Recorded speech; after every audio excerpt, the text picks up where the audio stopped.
nibyo koko migration ya kabiri irimo gutangwa, ariko buriya ikintu gihari nta muntu n'umwe ushobora kubona second migration atarabonye na first one.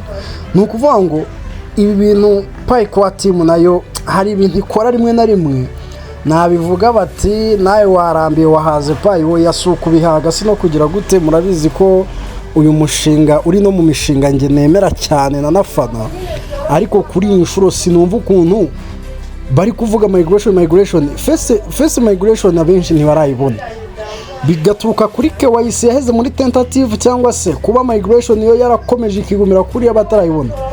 Ibi twarabivuze tubisesengura mu buryo butandukanye, tuvuga ukuntu aba bataramu badashaka ko abantu bagira pay kuri available balance batazijyana ku isoko, abantu murashize mugize gute, ariko kandi ugasanga bibiri mu bigize full open minded, kuko abantu batarabona migration KYC zitaruzura still ntabwo bashobora kuvuga ya minded ifunguye ku bantu bose, ntabwo yashoboka.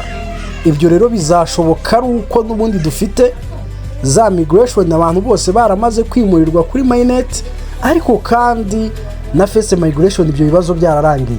Kuri ubu rero abantu bafite n'ibibazo biremereye n'abantu batarabona na migration ya mbere, kandi ni benshi cyane. Umuntu akaba amaze imyaka 6 mininga, ariko mu by'ukuri atarabona second migration first migration KYC itaravamo itararangira. Nje ubwo rambwira ngo pay network bimeze gute. Iri tangazo rero baduhaye muri dashboard ngira ngo ni naco ahanini bavugaga, bavuze ko second migration igiye gutangwa cyangwa se iri gukorwa, ariko kandi bakavuga ko first migration ikiri priority cyangwa se ariyo iri buze kuba icyo kwitonderwaho cyane, donc nirashirwe imbere cyane. Ariko birumvikana kuko umuntu utari buze ko mu migration ya kabiri atarabona ni ya mbere. Ariko rero nk'abapiyone yangiye ikintu mba nshaka ko tunaganiraho tunabyumve neza, tutarenganyije abapiyone ya sometime baba bavuga bati iyi pay iraturambiye igize gute. Mu by'ukuri nk'ubu ikintu cyerekeye na migration cyananije iki Coreteam ku buryo migration kuyitanga abantu bagahita babona migration kuri available balance akagira iboneka bitewe n'ibyo umuntu atwayeho. Ariko mu by'ukuri habuze iki byagenze gute. Hari ikintu nange ntaba nemera pe, hari ikintu ntaba nemera. Icyo akora cyo mu byo nemera icyo bita kubaka cyangwa system building, kuba bari kubaka systeme, icyo ndacyemera kandi nkanacyumva niruka nkanagishyigikira. Ariko still nkongera nkagaruka mu kwibaza ngo niba systeme iri kubakwa ariko kugera aka kanya migration ikabidashaka gutangwa, nge mbona migration kudatangwa kwayo ubu n'ubushake bwa Coreteam, kandi babifitemo n'izindi nyungu mu buryo bwihishemo, kuko ntabwo wambwira ngo ntabwo bari gutanga second migration habaye iki. First migration yose kuki batayitanze, habuze iki? Umuntu yujuje KYC, umuntu yujuje ufite umwirondoro umezemo neza, nta kibazo na kimwe umwirondoro ufite, ariko ukavuga ngo yavuze ngo migration ni gute. Pay network bagize ubwoba, bagira ubwoba bwo guhereza abantu migration, batinya ko bashobora kubigurisha bityo pay kikubita hasi. Kandi koko n'abapiyone mufite kwitwara neza ku masoko, kuko igihe cyose uzabona pay ukirukankira ku isoko ukavuga ngo ugiye kuzigurisha, still n'ubundi wozaba ufite ikintu ugiye gukora kitari cyiza kuri wa mushinga. Ariko kandi sinibaza ko nta tegeko rizabuza umupiyone n'umwe kugurisha, kandi mu gihe abona umugurira cyangwa se abona isoko runaka rishobora kugura ibyo afite akibonera ibyo biceri. Niyo mpamvu rero ba nyiri mushinga Coreteam pay network nekereza ko hakabaye hariho kubaka umushinga kuruta gushaka kugenzura abapiyone no kubabwira ngo ntimukore ibi, as long as cyangwa se kugeza ku gihe muza mugatanga amakiwayibu ku ma exchange, mugakora amwe mu matangazo. Nubwo ayo matangazo yanyu kugera ubu nge ntanayemera, amatangazo yagiye akorwa n'iyi za Coreteam cyangwa n'ama exchange runaka, bakavuga ko hari new coin igiye kuba decentralized cyangwa se igiye kuza, donc iya centralized exchange nka Coreteam. Tuvuge nko buriya buryo Coreteam ya listinze pay, mu by'ukuri buriya buryo uburebye neza ukabwinjiramo ntabwo buri official, niyo koko Pi Network yatubwiye ko hari new centralized exchanger batangiye gukorana. Iyo new exchanger yo ubwayo yivugiye, niyo ubwayo nayo yavuze ko igiye kulistinga Pi, ariko ntabwo Pi Network cyangwa Pi Coreteam yo baje bavuge ngo tugiye gukorana na Kreke ni bigiye kugenda gutya. Hari ibintu banyura ku ruhande aba batarama, ibi bintu babinyura ku ruhande, ntibabwize ukuri abapiyonera ngo bamenye n'inzira bafata n'uburyo bagomba kubigendamo. Kandi ibi bintu ni nabyo byica icyizere ku bantu bayifitiye Pi Network icyo cyizere. So kuri ubu rero icyo tutabura kwemeranyaho cyangwa se tutabura guhuza ni uburyo umushinga ukoze, uburyo wubakwamo, ariko bimwe mu bikorwa uburyo bishyirwa nyine mu ngiro cyangwa se ishyirwa mu bikorwa by'umushinga sometime ari aho bigera bikatuvangavanga, kuko ntabwo wambwira ngo migration ngo umuntu amaze imyaka 6 yabuze migration. Niba konte yiwe itasobanutse byari byoroshye, kuko Pi Coreteam n'ibyibereyeho ni ugukontorora amakode na address n'imyirondoro, iyo myirondoro y'abafite yiza account bakaba bararebye ni ikihe gipfuye. Nkuko ibisanzwe umuntu ari kuzuza imyirondoro ahantu hose, iyo wujujemo ikidahura bahita bakwereka, system itikwereka ngo hano wakoze ibiri wrong, washyizemo ibitari byo. Ni gute rero umushinga wa aka kanya umuntu yamaramo imyaka 6 atazi niba account ye izaba ya nyayo, atazi niba itazabayo, kugira ngo arekeraho n'ibyo arimo. Kuko kugera ubu kumbwira ngo Coreteam iraho iri gucekinga ama account, iri kuya verifyinga kugeza ryari kugera ubu ama account mashya niyo uri kubona akagenda agahita passinga KYC akagira gute ukabona ko byibuze, ariko ama account yagiyemo cyangwa se yatangiranye n'umushinga amenshi afite ibibazo. Kandi ni kuri za account zifite amapayi menshi yabaye mined cyangwa se bamininze.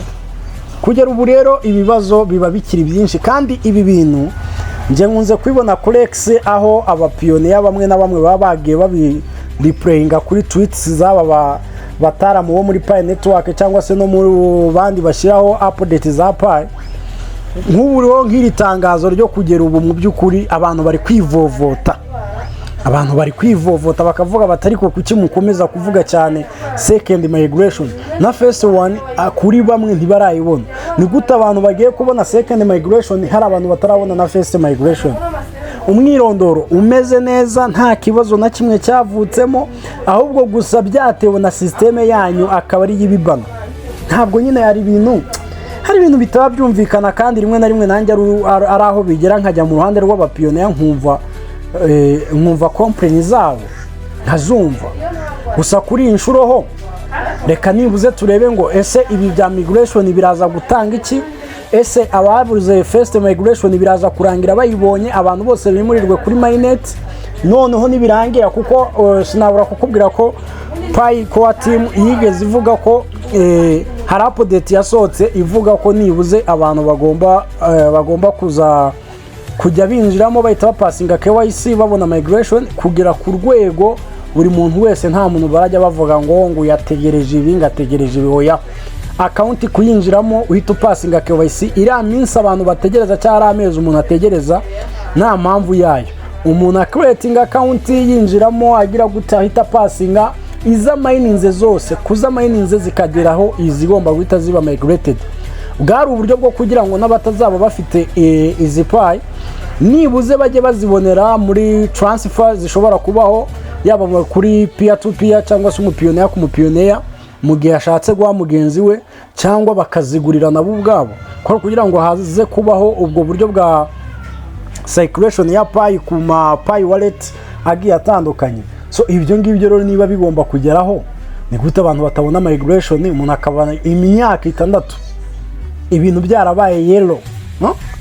Ari ibara ry'umuntu cyangwa se ry'aka orange kari mwaho, bigaragara ko hari bitaremera.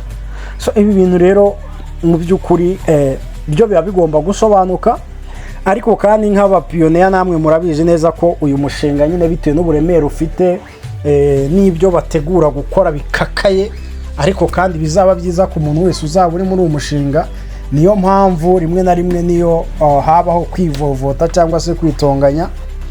Ntabwo nakugira inama yo kurambirwa uyu mushinga, oya ntugakore ikosa. kuko ikintu cyose burya ikintu kizaba cyiza cyangwa ikintu kigiye gukora igitendo cyangwa igitangaza still nyine n'ubundi kigira challenges nyinshi.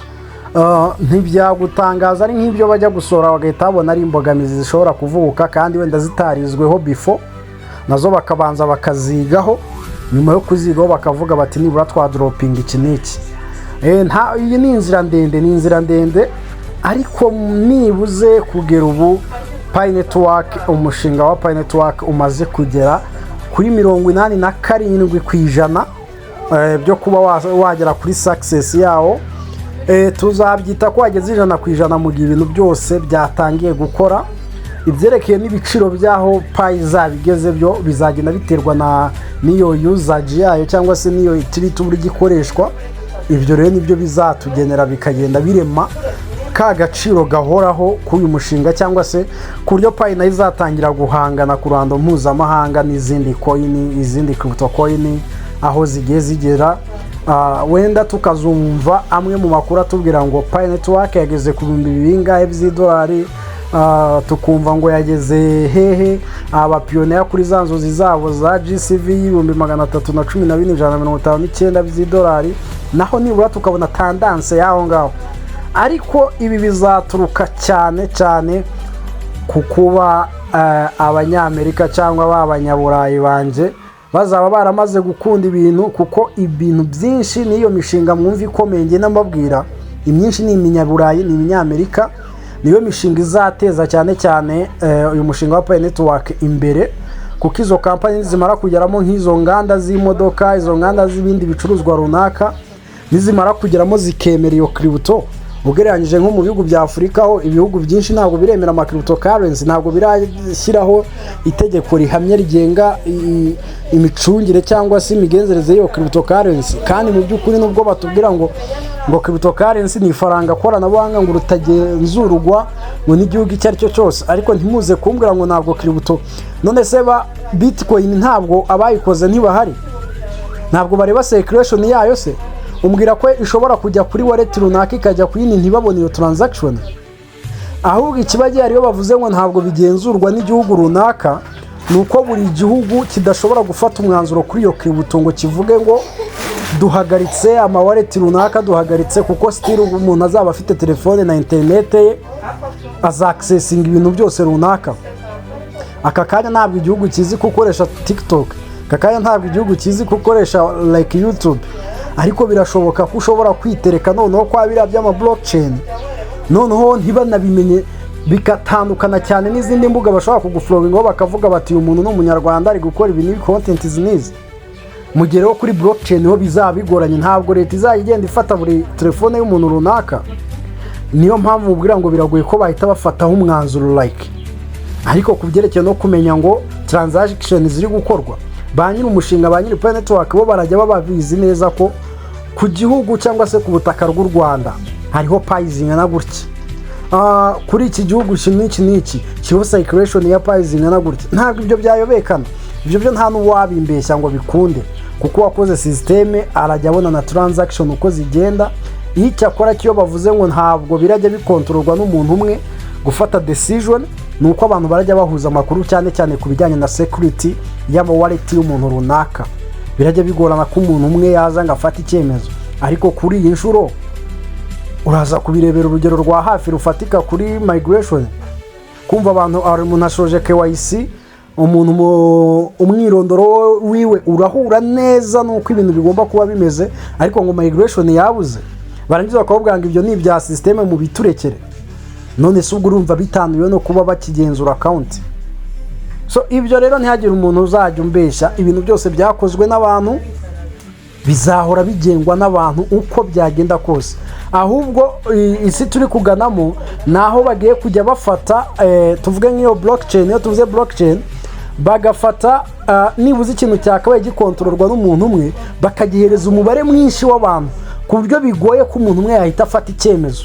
Ahubwo byasaba kwihuzahuza kw'abantu benshi bagafata icyemezo kuri iyo transaction runaka cyangwa ku gikorwa runaka. Aho ngaho nicyo twita blockchain. Naho ibyerekeye no gukontororwa no kumenya ngo biri kugenda gute, n'ubundi still transaction zakomeza zimenyekane. niba aka kanya bavuga ngo payi ziri muri circulation ni izi ngizi, total supply ya payi ni iyi, izabaye mined ni izi, baranabizi aho zerere n'amakonte ziriho. Icyeke na control rero muba muvuga sinumva icyo ari cyo. Niyo mpamvu payi kuba timu kugera ubu hari abo yimye migration kandi irabizi ko batayifite. Ubu ngubu ama lock up bashishikarije abantu gukora lock up kugira ngo mu by'ukuri nyine iyo ya massive supply kuri market itazabaho, abantu batazajyana payi nyinshi mu isoko bityo bigakubita coin hasi cyane. So ibi ngibi rero mujye mwumva ko ari technique, mujye mwemera neza ko nibakubwira ngo na kiriya giciro cya GCV kirashoboka ntukabitindeho kuko ni ibintu byoroshye kugira ngo babitumbagiza bigeze hariya. Ntabwo rero iyo utangiye kuvuga ngo hari bidashoboka ngenda kureba ngahita nibaza, iyo utangira kuvuga ngo hari bidashoboka uvuga ko ibidashoboka ari ibiki? Aka kanya ahantu wicare uri kunyumva sinzariye kuki ibyo byashobotse. None se ubwira uvuga gute ko kuzamura ikintu runaka bakagisha agaciro runaka ni ibintu biba byoroshye, abantu muzamenye icyo bita currency evaluation na currency devaluation cya appreciation na depreciation. Ibyo bintu ni mumara kubyumva mukumva ukuntu currency runaka amategeko cyangwa se igihugu runaka gishobora kwizamura agaciro mu buryo bwemewe n'amategeko ari guverinoma y'ubwayo byikoreye, ukanamenya n'igihe ishobora kubitesha agaciro ari bubwabo, uzahita usobanukirwa neza n'uburyo izi crypto coin nazo ubwazo ba nyirazo cyangwa n'abazishyigikiye bose bashobora kuzizamura agaciro cyangwa bakazitesha agaciro. Nibwo muzamenya ibyo ari byo. Ntabwo rero waza uvuge okay, ntabwo bari ibintu byeruye tuvuge nko kuri Bitcoin ko waza ngo uhita uvuga ko Amerika iyi supportinga, ariko mu by'ukuri mu buryo bw'ibanga rikomeye cyane Amerika idari Bitcoin ntabwo ikomeye, ntabwo twayibona.